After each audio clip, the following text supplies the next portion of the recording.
Hi Chris, how are you? Good morning, Rod. I'm well. Sorry, I had to think what time of day it is. Normally we record in the evening, but we're doing something a little bit different because one of us is on holiday for half term. Oh, lucky you, I hadn't realised that was the reason. Yes, I'm off to Venice tomorrow with family and friends. So looking forward to it. I think there's 6 children and 6 adults, so it'll be an interesting mix. Yeah, that's pretty cool, I gotta say. I've been in the peripheries of Venice, I've never actually been into Venice, but I've been to Italy quite a lot. Italy's a great country. I've only been once to Rome 20-something years ago. Genuinely enjoyed it. I'm really looking forward to going back. I love Italy. I like the Italian culture. Super excited. I don't know what to expect of Venice. I've got no sort of preconceptions. I've tried not to watch too much about it before I go. Bit smelly, because there's lots of canals and stuff like that. Yeah, that's one we're aware of. And lots of tourists, because they have a tax in Venice that you pay to go, at peak times, you have to pay to go in if you're a tourist. And they're going to double the amount of days next year you have to pay to go in. But because we're going kind of out of season, I think we're going to be all right. And I think the weather's going to be okay, similar to here.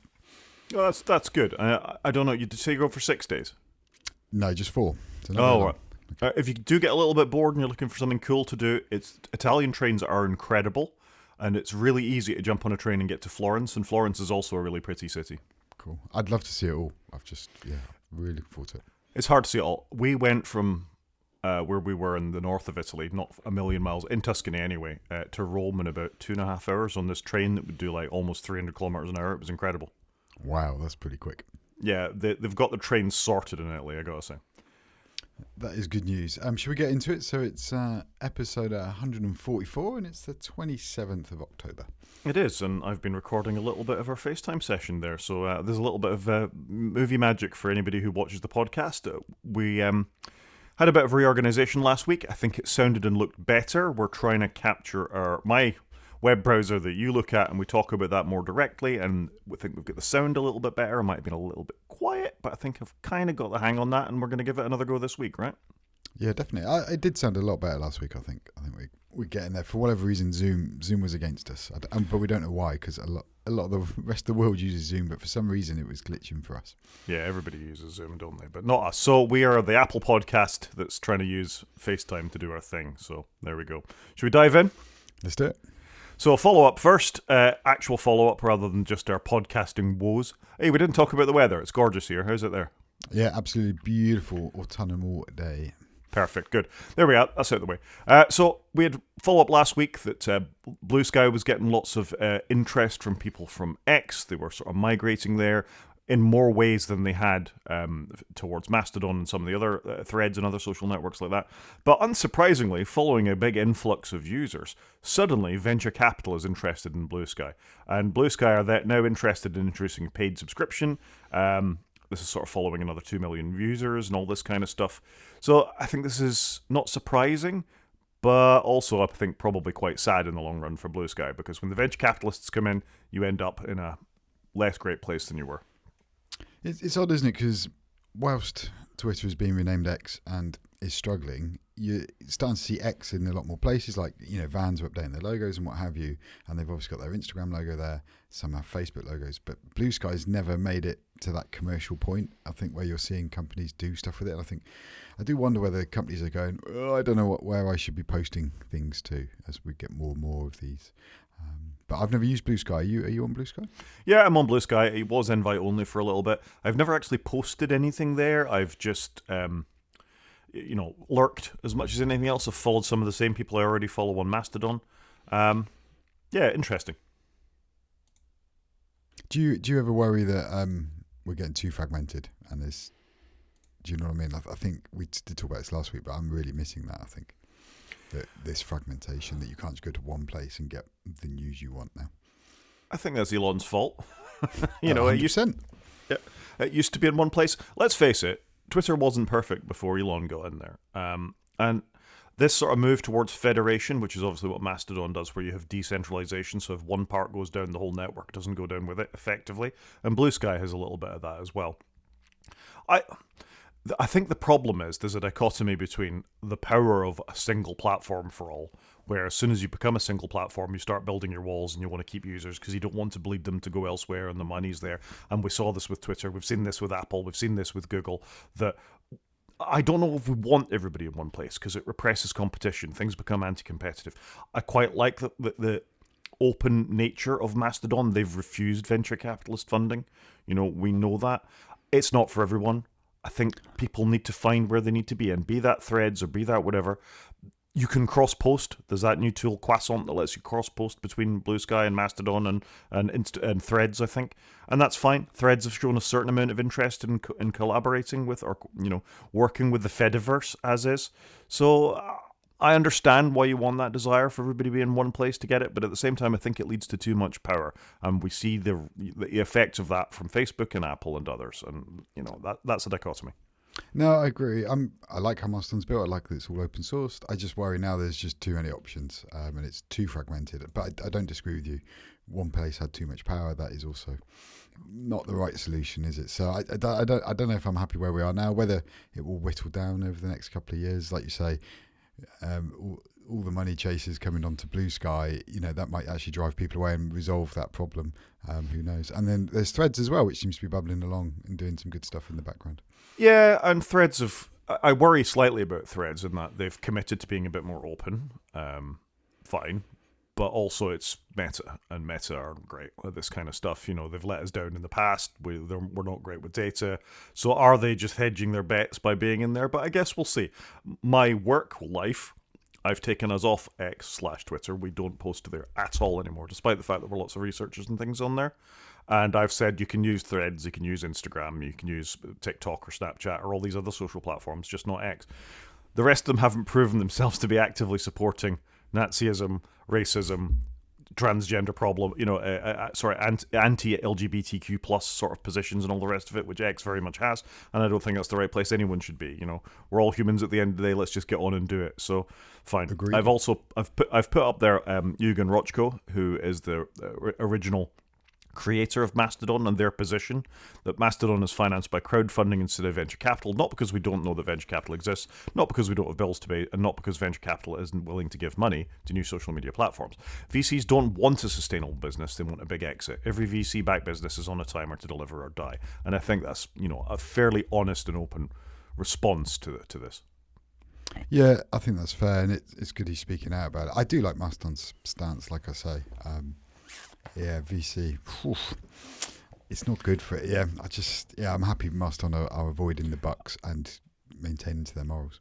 I am too, and I think it speaks to web standardization far better than a lot of other platforms do. If you don't want to get on Mastodon, you can still subscribe to a user's RSS feed in something like Reader or Thread or Tapestry or one of these, and just follow that user in a web browser, or a feed reader. You don't have to sign up to the network, and I think that's really good. Yep, no, I love it. I think it's good, and I think it is driving Threads, like you said, to do the open source piece as well. I think it's good that Meta are doing stuff like that. I've been impressed with some of Meta's moves lately, which I never thought I'd ever say. Yeah, I don't trust them.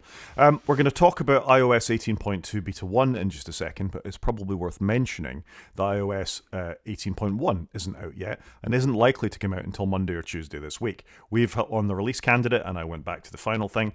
Well, there's not a lot in there. Particularly, well, actually, it's not true. There is a lot in there. We're going to see the beginning of Apple Intelligence in there, and we've talked about that. So we're jumping straight over that and going into 18.2 Beta 1, yeah? Yeah, I think we've spoken enough about 18.1. It's still not out. There's no more really to say on it. It kind of feels like a bit of a bug fix update, especially if you're outside of the US, because the Apple Intelligence is only available in the US in 18.1. To me, actually, the more I read about 18.2, which is in developer beta now, which people shouldn't install, it's a bit early, but it feels like this is what iOS 18 should have been, if you know what I mean. It feels like they've tied up a few of the rough edges. It's going to have a load more of Apple Intelligence, and Apple Intelligence is going to be open to more markets in it, and it feels like this is the release. And I think, to be fair to Apple, they've actually released stuff pretty quickly.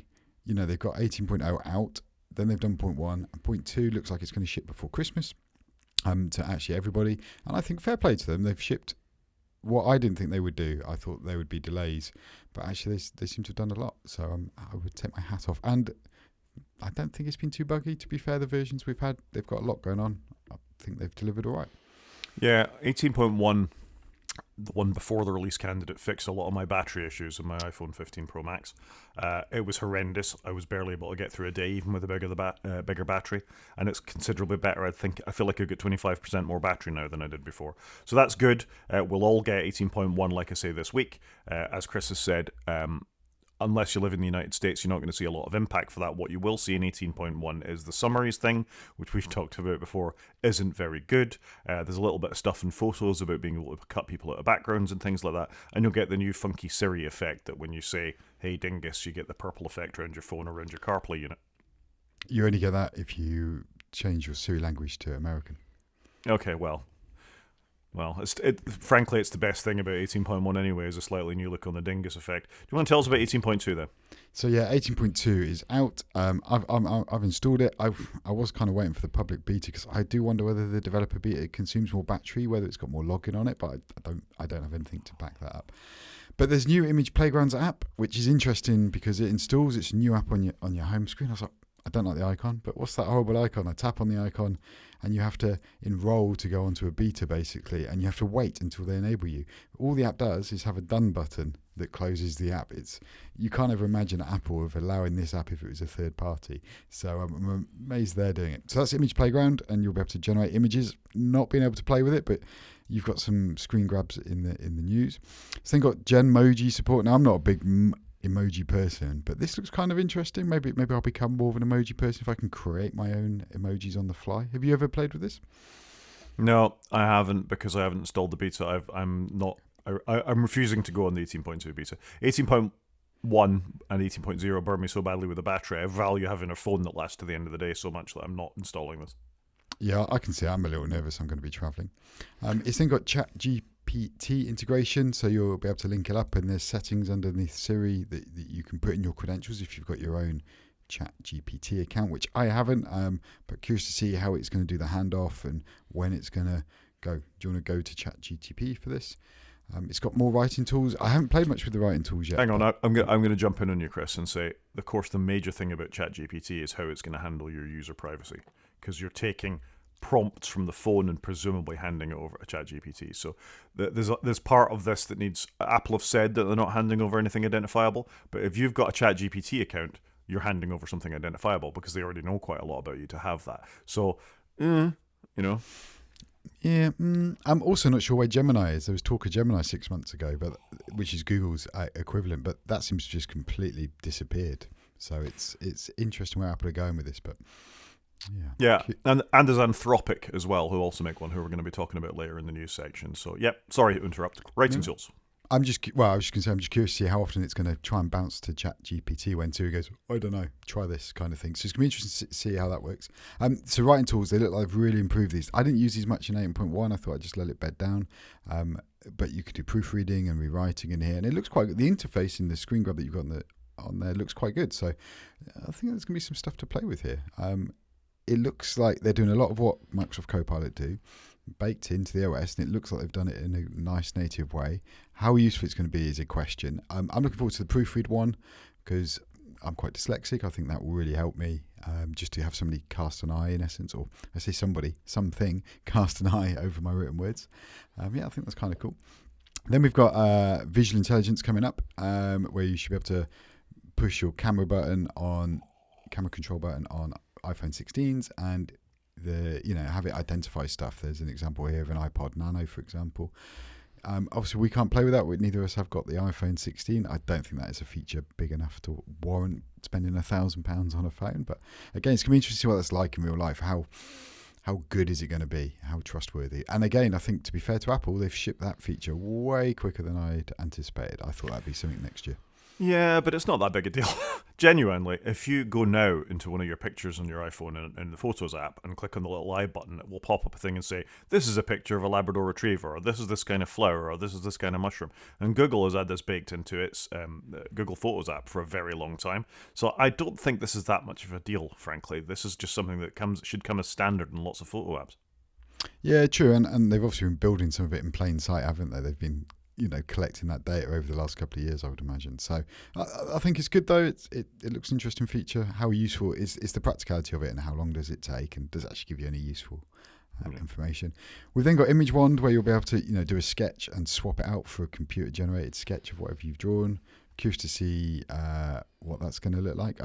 I'm curious to try it because I'm not a very good sketcher, but I do take notes on my iPad with my pencil. So curious to see is it actually going to be any good. I wasn't keen on the styles that I've seen that they do. That I think that's my biggest problem.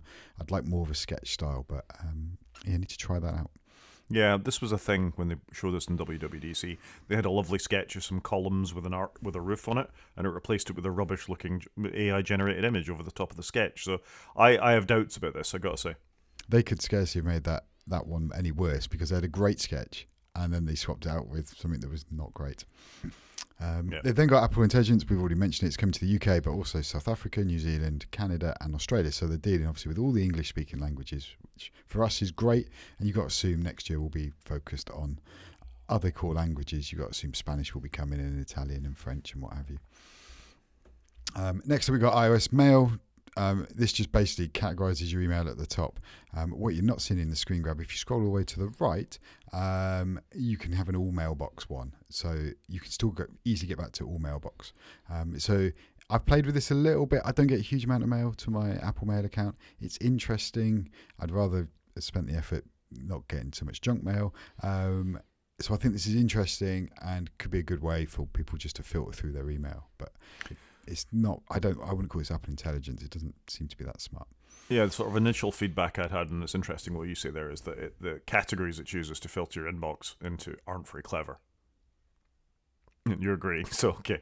It just doesn't seem all that. In some ways, I'd rather, can I make my own categories and tell you which email address, like my kid's school, could you auto do this? I guess that's where you have mail rules and things. And you could file it, but it just seemed all right. It didn't seem all that. And then lastly, default apps.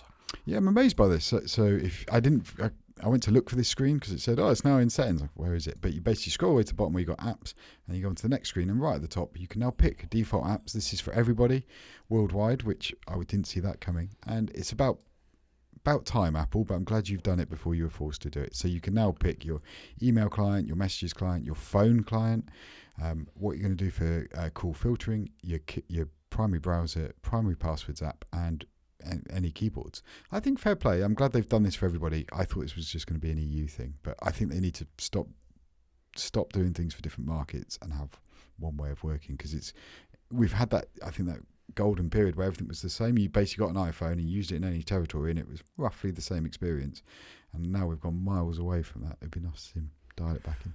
Yeah, I agree. And you think if they'd done this before we came at DMA stuff, them at the EU may have been looking at parts of Apple a little more, considerately than they have up to this point. So yeah, good. I'm glad it's there. I wonder how many people actually will. I mean, it's not like there's a good alternative to switch your phone to. Maybe if you entirely live in WhatsApp or something like that for all your phone calls, then possibly. But I agree. I applaud this. This is something they should have had probably from the start of the iPhone, frankly. Certainly from the App Store. It's disappointing it's not been there for a lot longer than now, but it is what it is. There's also a bunch of other very minor changes in as well, but I think this is a great release, and I think if they land this one for Christmas, I think they've had a good end to the year. And we've just discovered I think the last couple of days, there's also an additional child safety feature built into the messaging app, where if children receive images that they feel they shouldn't be receiving, then they're able to report these nudes to Apple, which is different from the way they were trying to manage this. I can't remember there's an acronym for the child safety, CSAM, child sexual and adult material or something like that. Yeah, I think this is good. Look, I've got children. I want to have this turned on, but it's only for children under a family sharing setup, which for me is fine. But I wonder how many other families have actually got all that set up and squared away. I doubt that many, because people just don't deal with that kind of thing. Yeah, I think most families, certainly from my experience, have one Apple ID, the primary person who's bought the apps or started them on the iPhone. And that's the Apple ID all the phones share. And it causes nightmares down the line when it comes to, splitting phones out into family separate accounts and all that kind of stuff. You and I have both been there. We're both going, uh-huh. It is painful, but in some ways I'm happy early on, because I don't think parents realise how early on you actually need to set your child up with their own identity. I didn't think I would need to be doing it when my kids were 8, or I can't remember what the number was, when they started using PlayStation stores and iPhones or iPads, that actually you need to set them up with their own ID much earlier than you realise, because it will bite you later on when they become, a secondary schooler and they need their own device and they want to communicate with their friends and things. So that is my biggest thing I've ever learned. Anybody having a kid, set them up with their email address, get a free one, and every time you give them something, set up as them, not as you, because you don't want them reading your messages and having emails that are aimed for you. Yeah, you're not wrong.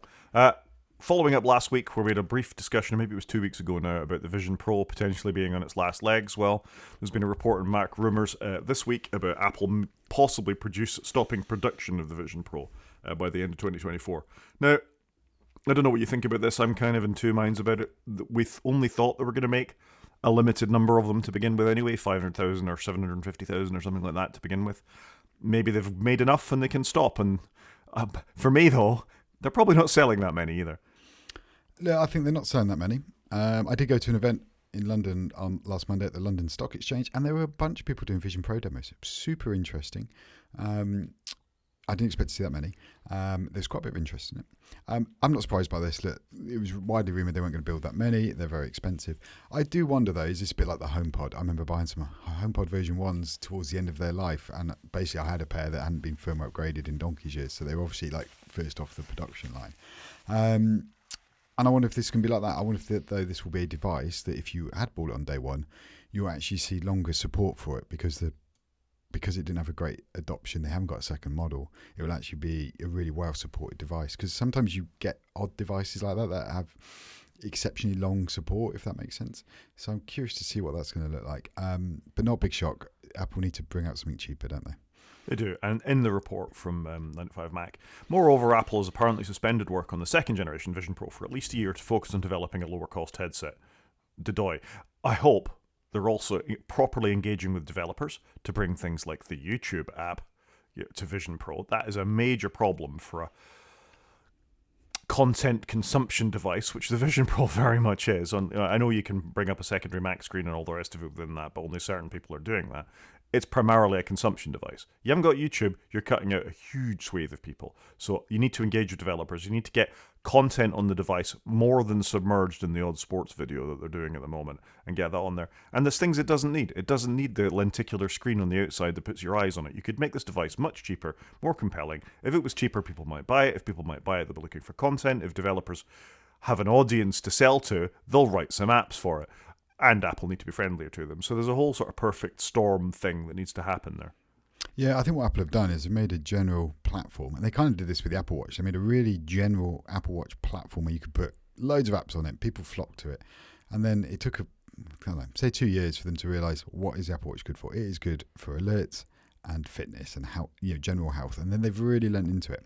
And it feels like they've done something similar with the Vision Pro. We've built this really good general purpose platform, but we don't really know what is it good for. What is it better than other devices at? And content consumption, definitely. It needs YouTube on it. It needs Netflix on it. Amazon, I don't even know if Prime's on it. But you need the core consumption apps on there. Get that sorted. What I don't know, though, is it really good for using your Mac?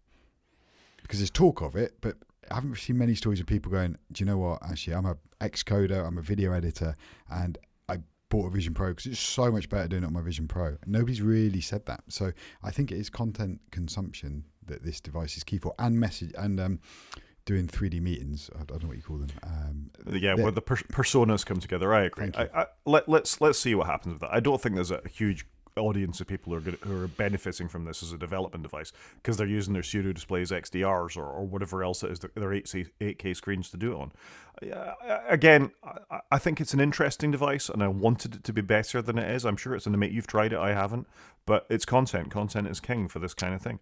I wanted to buy one. Yeah, well, there you go. But I quickly went off it because of the lack of drive with it, I think, and the sheer quantum of money involved. Yeah, it's a lot. Something else that's a lot is WhatsApp, owned by Meta. WhatsApp, we've talked about before, is a secure messaging app. It does two-factor encryption, so it's up there with iMessage and things like that for its ability to protect your privacy. Meta apparently won't be able to disclose your identity to law enforcement or anything if that comes along, which is good. One of the things it does do, though, is every time you launch it, it parses your contacts on your phone to see who's in there, so it can upload that. So Meta are able to still get their pound of flesh, which is how they're able to get away for free, I'm sure. So they're still able to track who you're talking to, even if they don't know what you're saying. Well, they're making a change to the app, so they're putting their own address book within there. So rather than taking contacts from your phone, they're going to be able to have a device that syncs across, a service that syncs across devices. So on one level, I think that's all right, because if you log into any device, then you've got the contacts and the people you speak to all the time, should you lose it. So I get why they're doing that. On another level, they're then owning your contacts rather than them being in your phone. So this is one of those things that is sort of a win and a loss for me.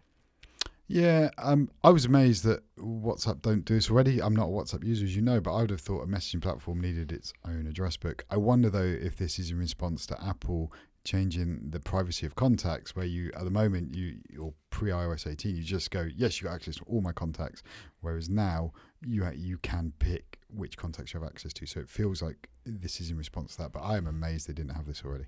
Yeah, I don't think a lot of them do, because this is how you build a social network, as you dip into it, and I think you're quite right. The changes Apple has made, and presumably Google will make at some point as well to this to protect their users. They're just getting out in front of it, and I'm sure we'll see this from more messaging apps, Line Messenger, Telegram, whatever else is out there, Signal. So I mean, to be fair to Meta, there's a little bit of stuff about what the back end for this, their IPLS, privacy preserving storage for your WhatsApp contacts and all the rest of it. But I'd encourage people to go and read this to see what Meta is actually doing with your data. Yeah, that's fair. Good old Meta. I agree with you, by the way, earlier. You said I still don't trust them. I don't trust them. I've just been impressed with some of their moves, is what I meant. Fair enough. That's all I've got for follow-up. Have you got anything else? No, I think we're good. Oh, good. Shall we do some news? And I sort of... Not great win for Apple, really. So, a jury has ruled that Massimo smart watches, can't speak this morning, infringe Apple design patents. So, yay, Apple, you might think. So, if anybody recalls, Massimo is the company in the States, has managed to get a ban put on Apple smartwatches to stop the pulse saturation monitor working. Well, apparently in this lawsuit, Apple has been awarded a $250 win for Massimo infringing their patents, so well done. They can go and buy an Apple Watch with that $250, but it makes no difference to the legal battle. Yeah, I had to reread this because I thought Massimo were the ones telling Apple you can't use our tech, and obviously now appears it's the other way around. It seems a very paltry amount of money to have been shared. Why haven't Apple just bought them? That's what I don't understand at this point. I think the previous CEO, because he'd built the company from scratch, was never going to sell to Apple, and they've just got rid of the CEO. We talked about this before. So that's why I presume in the background now there's frantic activity happening that Apple will sort this out, because it's a serious problem for them. Yeah, surely Apple just back up their truck of money, job done. But just buy them. Surely that's Apple's MO, is to buy the tech and own the tech. So I'm amazed that's not happened, but like you say, maybe that will now. Yeah, it's an amusing amount of money, isn't it? $250. How much have Apple spent on lawyers? It's more than $250. It seems very odd they've been awarded so little, because that's bizarre. That probably hasn't even bought the coffees that the lawyers have drunk through the course of this court action. Absolutely not. Anyway, it progresses, but the long and the short of it is this hasn't impacted Massimo's ability to stop Apple enabling the saturation sensors in the watches. So if you're an American Apple Watch user, no pulse ox for you. Yeah, but the whole thing is just bizarre. Yeah. If you're an American Washington Post reader, no support of the Democratic Party for you either. Apparently the Washington Post's editor has been denied the ability to come out in support for Kamala Harris. Who owns the Washington Post is Jeff Bezos. Jeff Bezos is obviously worried that should Trump come to power, he doesn't want him looking at him any more negatively than before. On the first sort of peripheral level of this, we live in the UK. The BBC is it never comes down on either side of the political divide, but when there's obvious political interference in things, American newspapers, and our newspapers do it too. The Sun has come out, in this country repeatedly for one side or the other over the course of various elections in the past. But for those of slightly longer memories than others, the Washington Post is the agency that found Nixon's interference in Watergate and very strongly came down for Jimmy Carter rather than Nixon when that happened, and has done it in the past. So the paper has a history of when it finds malfeasance in elections and problems with candidates, it will do it. But Jeff Bezos has decided that this isn't the case, and the Washington Post hasn't been allowed to. And some of the editorial and journalistic staff have actually left the Washington Post now as a consequence. So I think this is just a fascinating story, really, and shows the lengths that the tech bros will go to stop negative news coming out about the Republicans. It's interesting, isn't it? I guess I can see why you might want to be impartial as a news organisation. I get that, but is this because they genuinely want to be impartial, or is this because they're generally scared that Trump will hurt them if or when he gets in? I don't know. I mean, Trump will hurt them when he gets in. He doesn't like Jeff Bezos anyway. Fair. You mentioned about the Watergate thing. I recommend anybody listening watch The Post, the film with Tom Hanks in it. It's fantastic.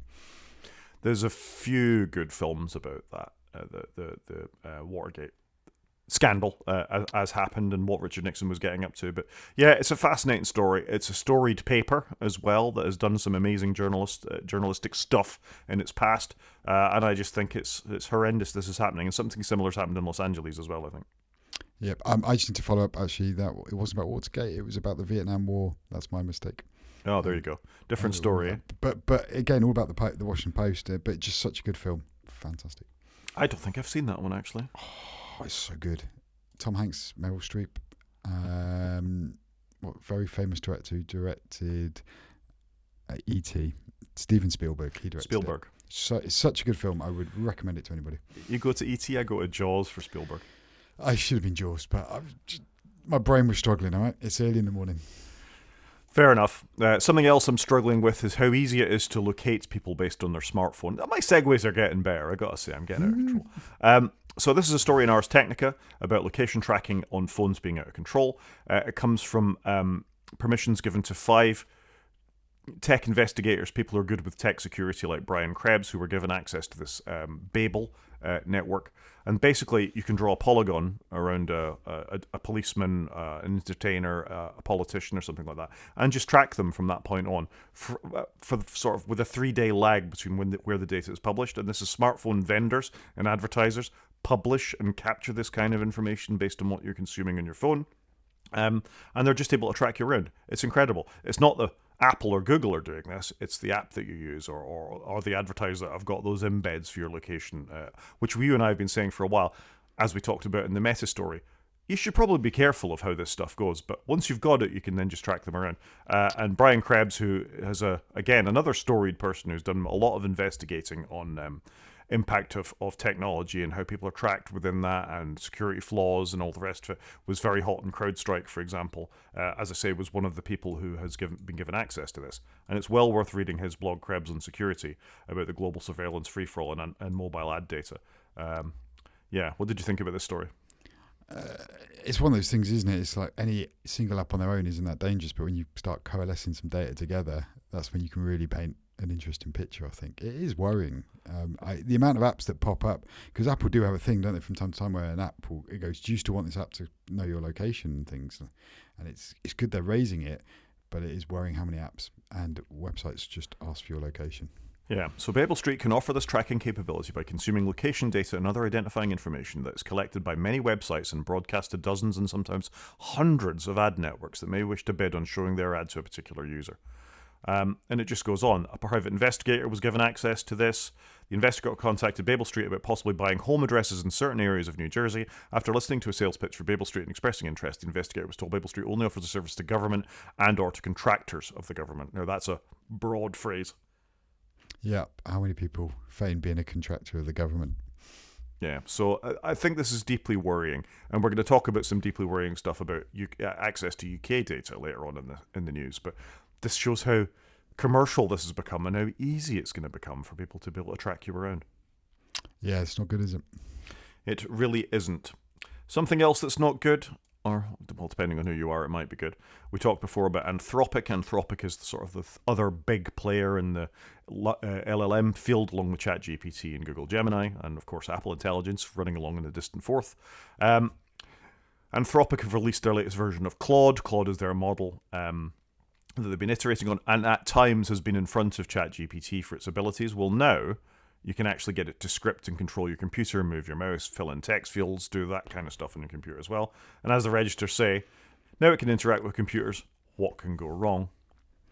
Yeah, I'm not surprised by this. I mean, a lot of what we've seen in AI is summaries and, suggesting text and creating imagery. This feels like the next step, isn't it? It's that automation piece on steroids to a point. And you've been able to automate devices a little bit for a while, but this is obviously this is the next thing, isn't it?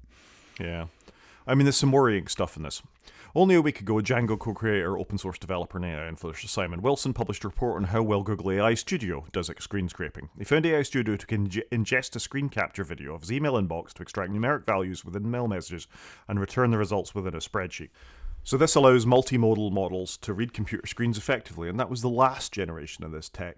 So what's Anthropic going to be able to do?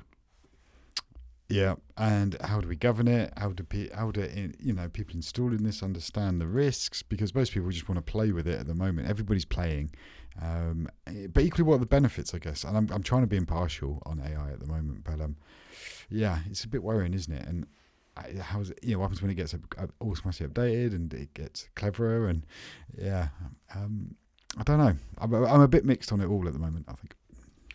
Yeah, I was mixed.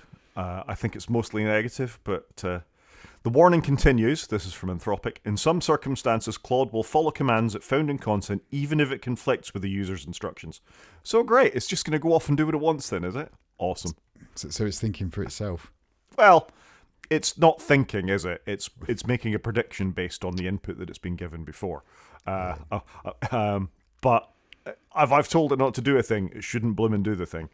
Do we need to send them a copy of the film Terminator 2? Yeah, we need to stop going back to Skynet. I think this kind of, because it's not AI, it's prediction, is quite pernicious in the public's view of it.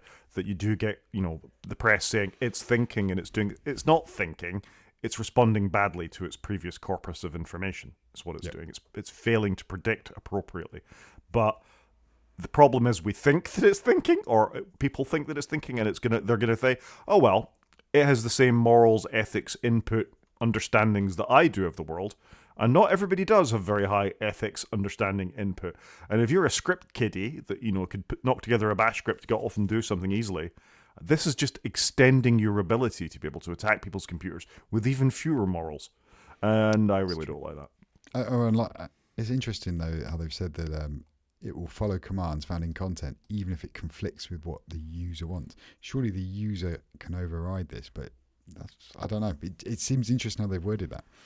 It's told the users to go and eat glue and jump off bridges before now, so I'm not surprised it's hallucinating something else. Moving on to less happy news for potentially Qualcomm. So Qualcomm is part of the ARM Alliance. The ARM Alliance is now a company based in the UK that has the reduced instruction set computing, kind of, chips that run in iPhones, that run in the new Snapdragon X, that runs in a couple of other sort of server-based operating systems and things, Raspberry Pis, stuff like that. Anyway, ARM has cancelled Qualcomm's license to make use of that. I don't think this will go anywhere. It's sort of a dispute for a certain amount of money that Qualcomm think they don't need to pay it because of a purchase they made in the past. ARM think they do need to pay it because they want their pound of flesh. You got to think Qualcomm would want their pound of flesh. They still charge Apple for every single modem chip that's inside every iPhone. And I think even if the Intel chip goes live, there's still some patent that Qualcomm will want paying for. So I'm not surprised ARM are doing this, but I just don't think it'll go anywhere.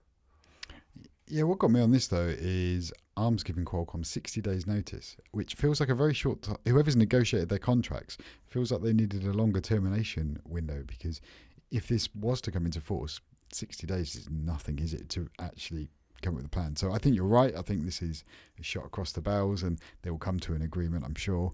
But yeah, very interesting that they've pulled the plug. Yeah, and it's based on their purchase of a company called Nuvia, which was ex-Apple engineers. So all links back to Apple.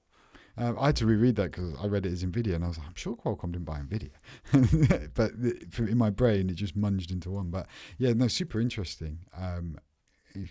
Curious now how this plays out, because Qualcomm would surely cease to be the business it is without ARM's license. And how does ARM end up being this powerful? It's quite amazing how they've been around for a long, long time, but all of a sudden have ended up being in the majority of devices shipped.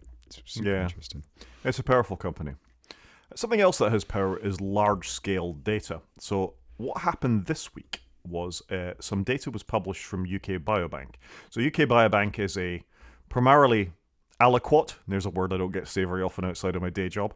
Aliquots are blood tissue samples that are given by people and then stored for normally scientific use. So if you're part of a clinical trial, we might take blood out of you, keep those samples over time, and then see if there were markers in the blood that changed over the course of you taking a drug or something like that. Right, okay. Understood. As well as aliquots, UK Biobank collects data. So it collects survey data, it collects outcomes from, I don't know, if you've had a hip replacement or something like that, how satisfied were you with the hip replacement, who the people were who were filling in the forms, and then they anonymize that and make it accessible using a particular environment to appropriately accredited researchers who've been through a governance process to have access to that. So that's fine, as long as you're appropriately accredited researcher and you've done all your training, all the rest of it. What's happened is some not appropriately accredited researchers got in and got access to some of this data in UK Biobank. So UK Biobank has more than 500,000 people in it. That's a decent sample of people who've given you this kind of information, as well as genetic and medical records. These inappropriately accredited researchers have gone off and made claims that, I will say it, black people are less intelligent than white people, is effectively what they're getting at after these race scientists are getting in there and doing it. So Chris looks shocked. He obviously didn't read this story entirely properly all the way through. But this is effectively what this is saying. So there's a whole bunch of stuff in the Guardian article that we've linked to, but this is what's happened. And things like this slip through the net every so often. There was a story about 10 years ago in PLOS ONE about some Chinese scientists that had managed to effectively prove the existence of God in a scientific paper, which clearly they hadn't done, but the reviewers, the peer reviewers of the article, had let this slip through into a scientific journal. And this is, of course, what happens in science, is you get, I'll call them fringe scientists, but I think that's still being too nice to them, try and get in and make things within data that don't exist there. And it's always a danger that you want things to be done properly, and this is why the peer review process exists, is that you want experts in the field to read the claims of other scientists, either in their experiments or through their use of data, are correct and should be rejected by a journal. It shouldn't make it into science. And in this case, these scientists got in to have access to UK Biobank data and then have gone off to make these kind of claims, and that's horrific. Yeah, agreed. Like you say, I hadn't read this one, and I'm amazed by what you've now told me. Yeah, and the problem is it's becoming more common that you've got agencies now like Google and Microsoft and Perplexity who are kind of promoting in what they do with their LLM models because of what they're based on. The corpus of data is based on white people. Right? We keep seeing this when it comes to AI models and all the rest of it, is that people of darker skin tones are often picked out in face recognition models because often they're the people in the criminal justice system, therefore the AI picks up on them because it's racist from its outset. The training models that we keep saying these things are based on are fundamentally racist.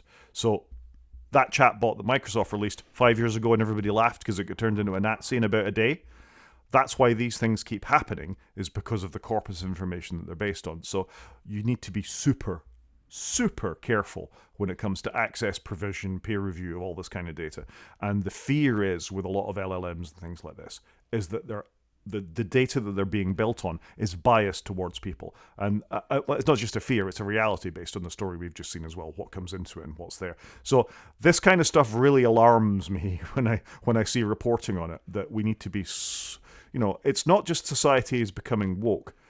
It's society should always aim to be doing better. And, you and I try to do better on this podcast. I think you see a lot of good reporting that goes on in the world as well. There's a lot of fear peddled by the extreme right about how this is breaking the planet, but it's not. This is just about, people who haven't had a voice or have had less of a voice or actually have had that voice absolutely smashed down, trying to achieve some sort of balance in society, and these models aren't helping with that, and I find it concerning.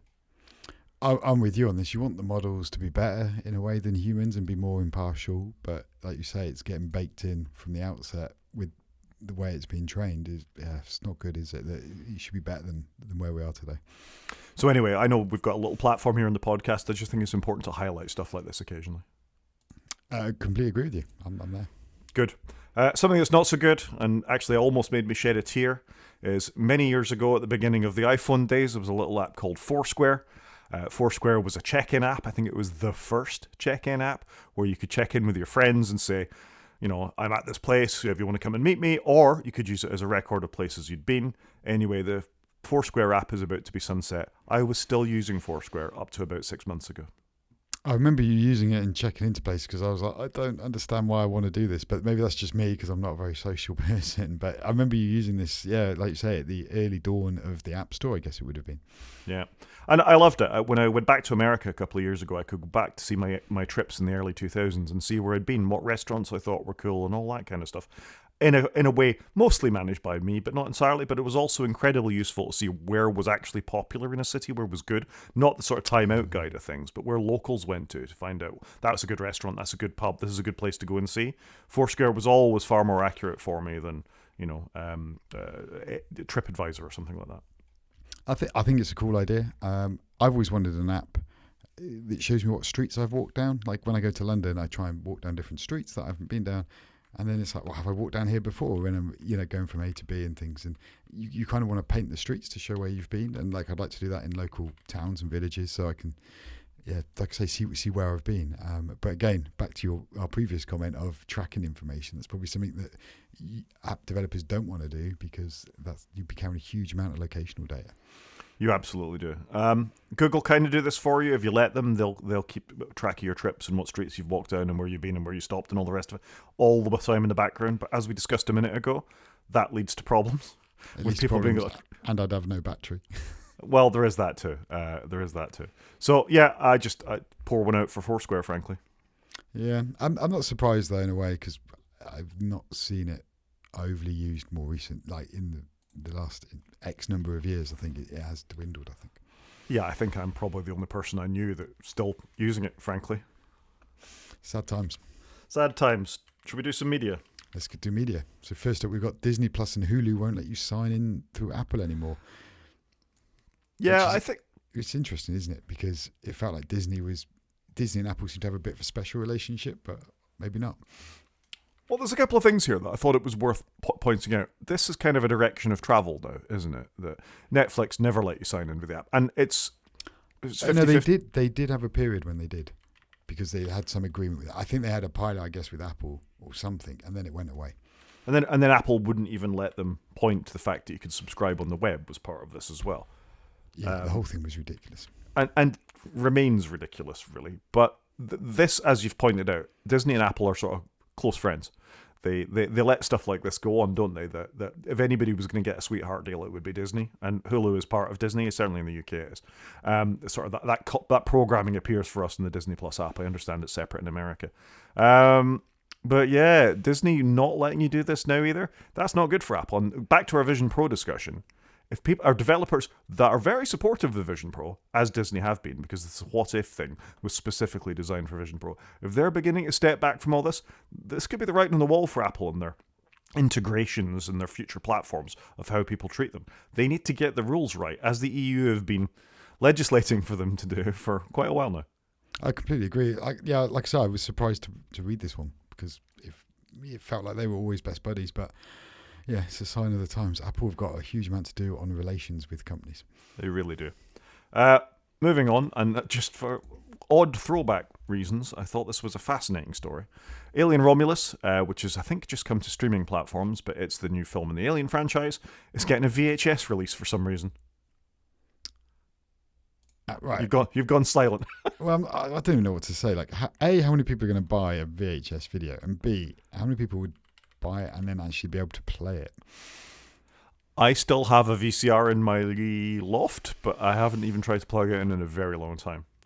It's an interesting one. I'm amazed they've done it, though, if I'm being honest. But what do I know? What can you say? What can you say? It's got to be a very small market. Is it going to be like the Atari where it all ended up in landfill? There's some game, wasn't there, we spoke about a few years ago? E.T. Back to E.T. Yeah. No, it's back to E.T. Right, okay. So it feels like it could be like that these are just going to end up in landfill because nobody knows what to do with them. But maybe I'm wrong. Maybe people want that nostalgia. I can't speak for it. I guess somebody out there must be demanding it. Do you want to tell us about Inside Man? Inside Men. Oh, Inside Men. Inside Men. Inside Man film, very good with Clive Owen. Denzel Washington, if I remember correctly. Inside Men, British film. I just went back and rewatched it. I remember watching it a long time ago. Annoyingly, it's not on the iPlayer, but I've just linked to the BBC's page. It's such a good film, and Stephen McIntosh was amazing in it. And short series. It's about 4 episodes. We watched it recently. The quality, though, you could see it was of an era. It wasn't obviously in HD, frustratingly enough, but it was so good, so well done, and just an interesting story of how it flipped back and forth before and after a robbery. I can say it because they spoiled it within the first few minutes of the first episode. But so it's just quite interesting of seeing how the robbery happened and then the build up to how they got to that point. But yeah, just really, really good little short series if someone wants a bit of nostalgia from about, 15 years ago. I have never heard of it. It was good. Like I said, I just really enjoyed it. Just thought Stephen McIntosh's character was amazing. Who's Stephen McIntosh? He's the guy in the middle. I can't think what else he's been in. He's been in various other things here in the UK, some films and some TV shows. But he's just very good. Okay, well, you've educated me on something I didn't know about, and that's why I misread it as Inside Man, because I know you like a film. I'm quite surprised you're watching a TV show. I like a film and a short TV show. Well, there you go. That's my ignorance, and I can only apologise. I've been starting to watch a couple of things myself this week. The first of which is, did you watch The Batman with Robert Pattinson? No. You didn't see the film The Batman with Robert Pattinson? No. I've got it to watch, but I haven't seen it. Emo Batman is the only way I can describe him.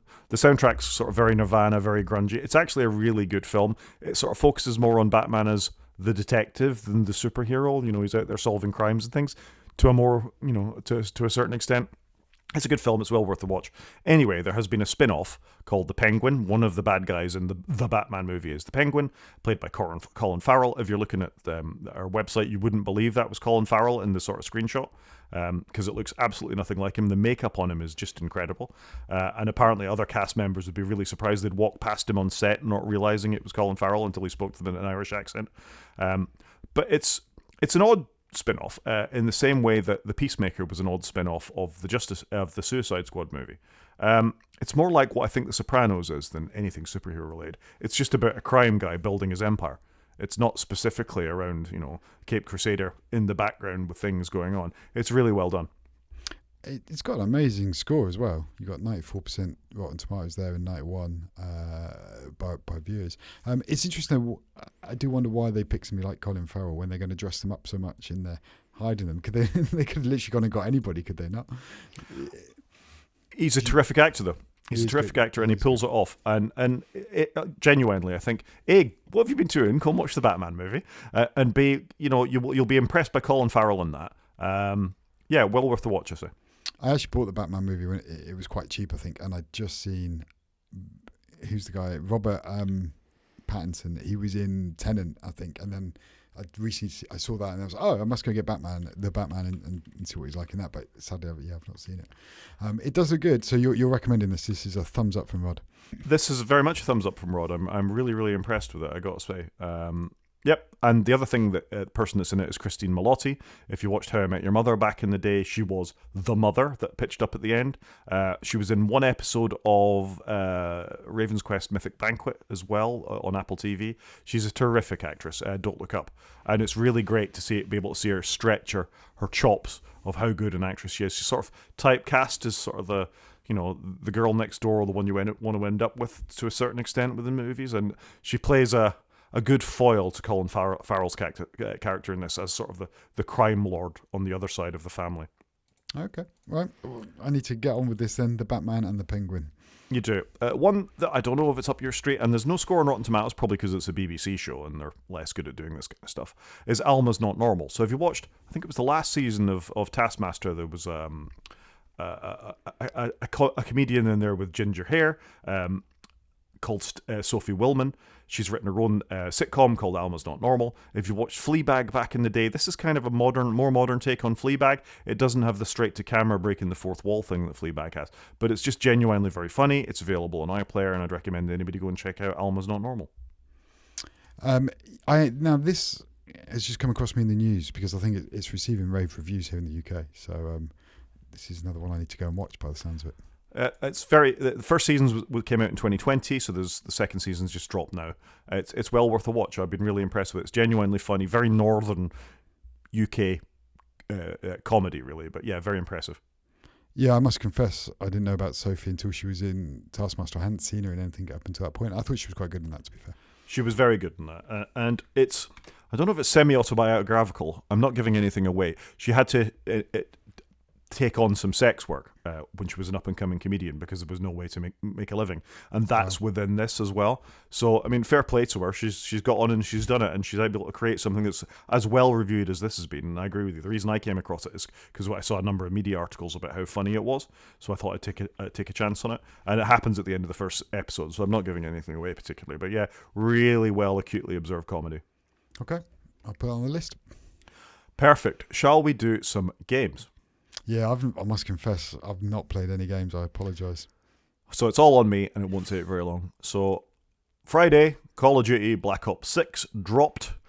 So I spent the £80 on PlayStation 5, and I bought it, 80 British pounds. And that's not for the top-end version of it. The top-end version was 120 British pounds to get the Vault Edition. So I didn't buy that. I have since reflected that I could have just fired it up on my Xbox and got it as part of my Xbox Games Pass. I nearly went there, but I thought now might not be the time to mention you could have saved yourself 80 quid. No. But I don't use the Xbox very much. But you do need the premium one, I believe. It's not like in the standard Xbox Pass. You need the expensive one. And they've also removed the ability to do trials in that one so that people wouldn't pay like a couple of quid for this cheap trial and end up playing it on release day. I think they've been quite canny of what they've been trying to achieve here to extract some money from people. Yeah, they're very good at extracting money from people. It is on Xbox Games Pass, as you can see in the linked article. And the Vault Edition is the one you get if you spend all of the monies. It's more Call of Duty, which is what I want. I know I'm up for the grind and all the rest of it, but I find it quite relaxing to do 15 minutes in the same way you play a bit of Gran Turismo. I play a bit of Call of Duty. I'm not sure how it's doing my thumbs any good, but such is life. Yep. It's fine. It's got a single-player game, which is always nice to see these days. They've focused so much on multiplayer that it is quite refreshing to get a single-player game. They've spent a lot of money on the cinematics. I got to say, it looks better than ever. If you are watching us on YouTube, you can see the character that's moving on the screen there. He's sort of the main character within it, and it's well done. There's some Call of Duty lore in there. I don't care. I just want to shoot people. Virtual people is what I want to do when I play Call of Duty, and it does that very well. There's a new movement mechanic in it which hasn't been present before, where you can sort of sprint and dive in any direction, so you can sort of run backwards very quickly, which leads to some sort of very John Wick artistic leaping around the map. So, but everybody's because I'm playing against teenagers and they can put 7 fingers on the controller at one point, and I can't. I'm still processing the fact that one of them's shooting at me by the time they've done a forward roll. I die a lot, but it's good fun. We've all got our things. So I did not know this was coming out on Friday until I tried to get hold of somebody at 4:00 in the afternoon where I work, and I realised a load of my guys had booked the day off so they could play this.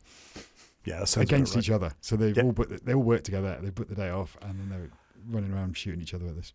In my last job in hospital IT, that's what we did. Or what people did. They would do the same thing. They'd book I know a consultant, an anaesthetist, that booked a week off when Modern Warfare 2 dropped. I want to say it was that long ago because he wanted to be there playing it. Okay, so what's the difference between Modern Warfare, Black Ops? Like, there's different strands of COD, aren't there? So Modern Warfare is what it sounds like. It's current tech for guns and weaponry and all this kind of stuff. Whereas the Black Ops series was always more for spy, work around in the shadows, and they could go back and do historical things. So they'd go back to the 70s and the original sort of Black Ops, I think. And it was more sort of CIA focused in the at the end of the day, it's still run around and shoot people with guns. I mean, that's what it always was. But the story and the characters. So this time it's set in the Gulf War, 1991 or something like that is when it's set. So actually events I remember happening. Which, video games have caught up, and I'm so old that this is what's happening these days. But yeah, Black Ops 6.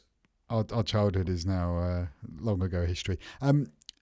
Is the single player campaign any good?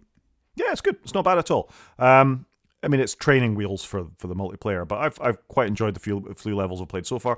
The voice acting's excellent. Cinematics are good. There's some good action in there as well. Yeah, it's good fun.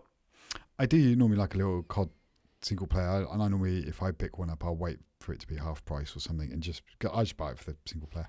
They're rarely half price, I got to say. Call of Duty games really don't drop in price very quickly. It won't be for a while, but I'm a patient guy. It's normally next summer, just before the next one comes out. But if I only want to play the single player, I'm all right with that. Fair enough. A game that does have a single player is Dead Space, the remake, which was remade in 2022, I think? 2023. I played Dead Space back in the day. It's sort of a survival horror game with an interesting mechanic where you have a cutter rather than a gun. You play an engineer going around trying to fix this mystery that happened on a spaceship. There's various gribbly nasties that will come out and try and spike you with spiky bits that is, not spoiling anything, used to be the crew.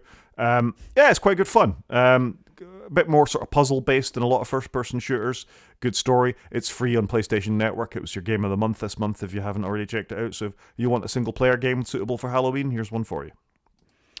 Yeah, no, I was just looking at the video you've got on the feed. It looks really good. Like the quality of the graphics and that look amazing for a remaster. I must confess I don't play PlayStation at any money, and yet my son seems to be able to game online. So I've come off PlayStation Plus because I just wasn't playing the additional games. Fair enough. There you go. Main show? Let's do it. Main show. So we have a week of Mac announcements in front of us, apparently. Do you think it's going to be an announcement every day of the week? Probably. I'm skipping a little here. So the Joz, the worldwide marketing VP, senior VP, I don't know what his official job title is. He came out and tweeted that we've got a week of Mac announcements. There's nothing in the newsroom about it, but yeah, we're going to have they've said Mac your calendars, which is obviously a pun on mark your calendars, and we're going to have some announcements starting on Monday, which is for us tomorrow. Well, yeah, for us tomorrow, depends when you listen to the podcast. It may have happened 3 weeks ago or a month ago if you don't listen to us very often, but right now it's happening tomorrow. This is quite exciting, I think. Do you know what? I'm super looking forward to it. Whilst I don't use my Mac a huge amount, I use it to speak to you, but I've been using it a lot more lately, and I'm thinking, I want to know what they're going to bring. So there's rumoured that we're going to get the M4 chip, which is currently only in the iPad Pro, the one that I bought earlier in the year. They're going to bring that to some Macs. So it's going to be interesting to see what they bring. We've obviously also got software coming out this week. We think macOS 15.1 will ship along with the iOS versions. So what do you think we're going to get, and when? We're going to get what? The iMac? Why don't we start with the iMac, because it's probably the least exciting computer out there, do you not think? Hang on. So we know we're getting M4 MacBook Pros because there's been a bunch of Russian leaks, and we haven't talked about this at all on this podcast. Do you think they were real? Yeah, there were too many of them. I think some company in China has shipped a bunch of MacBook Pros to Russia. Because A, Russia has embargoes at the moment, so they can't get these from any other way. And this probably always happens. They're not as exciting as, if a new Mac Pro had shipped, and even that's probably not that exciting. But the iPhone and the iPad are where most of the attention are. Macs are very much down the line for most people. So I genuinely think, so if you do go and do a little bit of Googling, palettes of the base model MacBook Pro, just with the M4 chip, not the M4 Ultra, not the M4 Pro, nothing like that. The base M4, the one we said nobody should buy when it was the M3 version of this, have shipped, haven't shipped, have become available through nefarious means within Russia. So that's a thing. It looks the same form factor. All the benchmarks and everything look right for where we expect the M4 to be based on the one we've already seen in the iPad. So that's a thing. We're going to get MacBook Pros. So I agree with you. That's where we start. They're out there. It's going to be a thing. But what we don't know are what the higher ends of the chip look like at this point. So we're getting new Macs this week. Done. Yeah, I think it's going to be good. And I actually think that base MacBook Pro that we told nobody to buy last time might actually become more of a palatable device, because these are going to be marketed as Apple Intelligence ready or built for Apple Intelligence. I did laugh when I went on Apple's website. I did like a comparison, I think, of the current MacBook Pro with my MacBook Pro. I've got the M1 version, and it's even my device apparently is built for Apple Intelligence. And I was like, wow, it's not built for Apple Intelligence, is it? Because it didn't exist 5 years ago when I bought it. So I think the base one might become a lot more interesting and a lot more recommendable. I agree, and the reason for that is the rumor that we're going to get 16 gigs across the range now. So we've seen an increase in RAM in the base model iPhone, we've seen an increase in RAM in other things, and these Russian devices, these leaked Russian devices, have 512 gigs of storage and 16 gigs of RAM. Halle freaking Luya. That is the bare minimum of what you should be getting on a laptop, and about time Apple have done this. Just as an anecdote, I went to install a 2018 MacBook Pro, a Touch Bar one this week. I was trying to get some specs to a device together for some people at work. Had 8 gigs of RAM in it. 8 gigs of RAM. We've had it forever. Yeah, and it's a MacBook Pro. Like it's a Pro device. The base should be that bit higher, like it is with the iPhones. The base that you get is higher. I can't believe this. So this is good, and I agree with you. If this is now available in the bottom end MacBook Pro, I mean, we've got to see what happens with the MacBook Air, obviously, but this is the bare minimum I expect in a pro level computer. Frankly, it should have a terabyte of storage, but I can live with 512. And three Thunderbolt 4 ports, an HDMI port, and an SD card slot. Great. That's where a base should start. There's no reason an MacBook Air couldn't have an SD card slot, by the way. But yeah, I guess you have the differentiation, haven't you? I guess you do, and you can plug in a dongle. It's no big deal. But this is good. It's a great place to start. We're seeing MacBook Pros, so let's. We've started with that. You then said you reckon iMacs. Yeah, my view would be they're going to come out on Monday and go, right, here's the new iMac. It's the same iMac you've seen for the last 2 generations. They've done an M1 version and an M3, and then here it is with an M4 in it. And I don't think there's going to be much to announce around that. Sadly, I would love it if they did one with a bigger screen. I don't think there's much else wrong with it. Obviously, we're hoping the internals are going to be upped so that it comes with 16 gig of RAM, 512 gig hard drive, hopefully, because they're just... The base should be that. I think they need to say, right, all our consumer stuff, our iMacs, our MacBook Airs, come with 512 and 16 gig. Ideally, the Pros would come with double that, I think, as the starting point, but you know they're never going to do it. So I think that would come out on Monday, and it would come with USB-C peripherals, hopefully, because we've all been waiting, haven't we, I think. Like, why are they still shipping Lightning? We need to get off the Lightning train. So hopefully you're going to get USB-C keyboards, trackpads, and mice. Are we expecting them to be any different, or is Apple going to do what Apple do and just stick the port on the device, which they could have done a couple of years ago? Yeah, I'm with you on the iMac. I don't think we'll see a bigger screen. I think we'll see a chip bump. Again, more RAM, more CPU cores. Great, awesome, because we'll just get that from the M4 anyway. The peripherals, yeah, I'm going to be really disappointed if they just give us a magic mouse that you got to turn over and spear in the bottom with a USB-C cable instead of a Lightning one, because that is a terrible, terrible design and always was. I love that mouse. I want a USB-C version, because the reason I love it though is because you can use the scrolling. No, it's really for iPad only. This bit it's because you can use the scroll bit on the iPad, and you do need that on certain screens to be able to scroll across it. That's the only reason I like that mouse on my iPad. It's nice and small, chucks in my bag. But if the iPad or other manufacturers made something similar, I probably would have changed that mouse, because I've got a lot of Logitech peripherals which I do enjoy. I've got an MX3 at work. It's got a scrolly wheel that you'd scroll with normally, and it's got a thumb scroll wheel that you can scroll with parallel, and that's good enough for me. I can move between my desktops and things with that. So I've binned my Magic Mouse. I don't think that works on my iPad. That's the only problem I have there. So that's why I like the Magic Mouse just for my iPad. So hopefully we get some new devices which are all USB-C. Thank you very much, and I hope that marks Apple ending Lightning support, which would be a good place to be. But I'd like to say, please don't rush out and just throw all your devices away because they're not USB-C. There's nothing wrong with your keyboards and mice. You can live with a funny shaped connector at the end of your computer for a little bit longer just to charge them up. If that's the only change, don't throw away your peripherals. Yeah, well, I'm looking here at 2 Lightning trackpads, 2 Lightning keyboards, and I'm not going to replace all 4 of those just for the sake of doing it. No, there's absolutely no need. If you get one with a new computer, fine. If your keyboard or mouse breaks and you need another, fine. But don't throw away a perfectly good bit of technology just because you don't like the connector. Agreed. And then the thing I'm most interested in is potentially new Mac Minis. So I'm gonna put in the video so people can see it. Basic Apple guy's sort of interpretation of what he thinks a Mac Mini looks like, with USB-C port on the front. So the rumor is this will be an Apple TV size device, so much smaller than the current industrial form factor of the Mac Mini, which we've had since 2010 or something like that, I think. It's absolutely insane. Yeah. So I'm excited to see a new shape.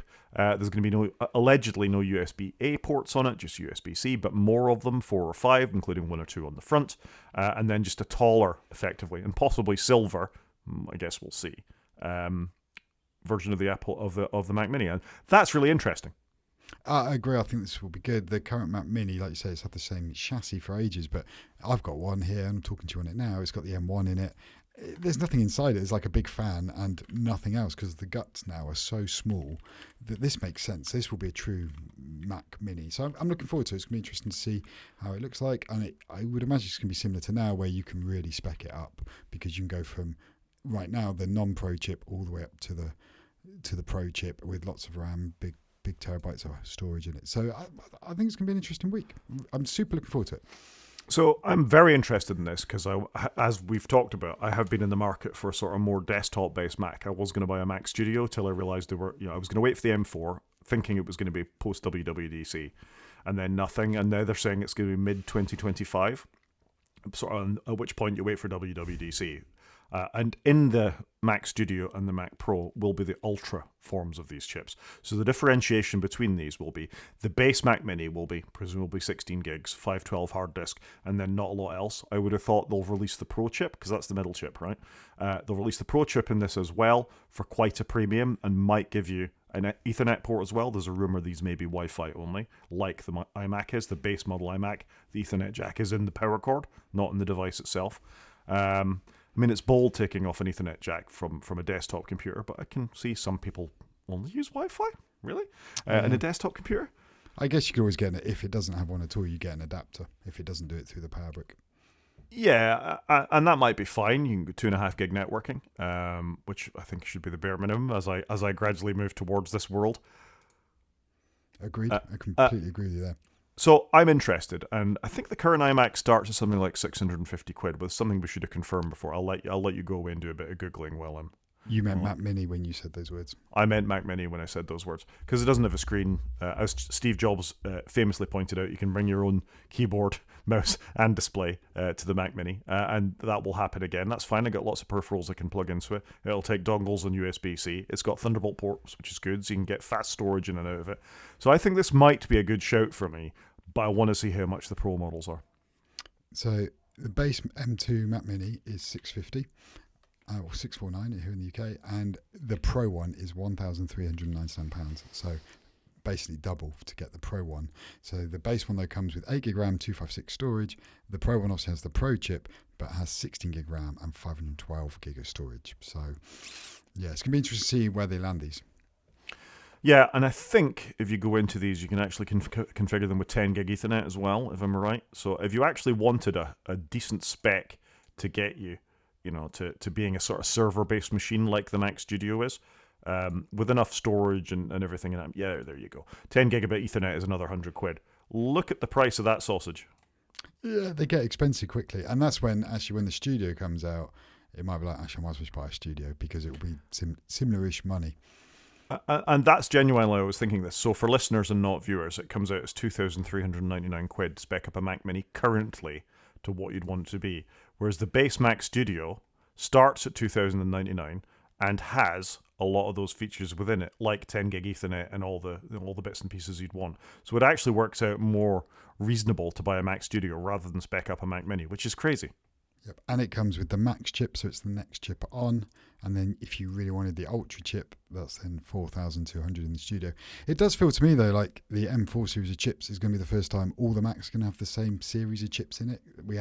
Most of them had the M1 in it, but I don't think we had a Mac Studio at that point.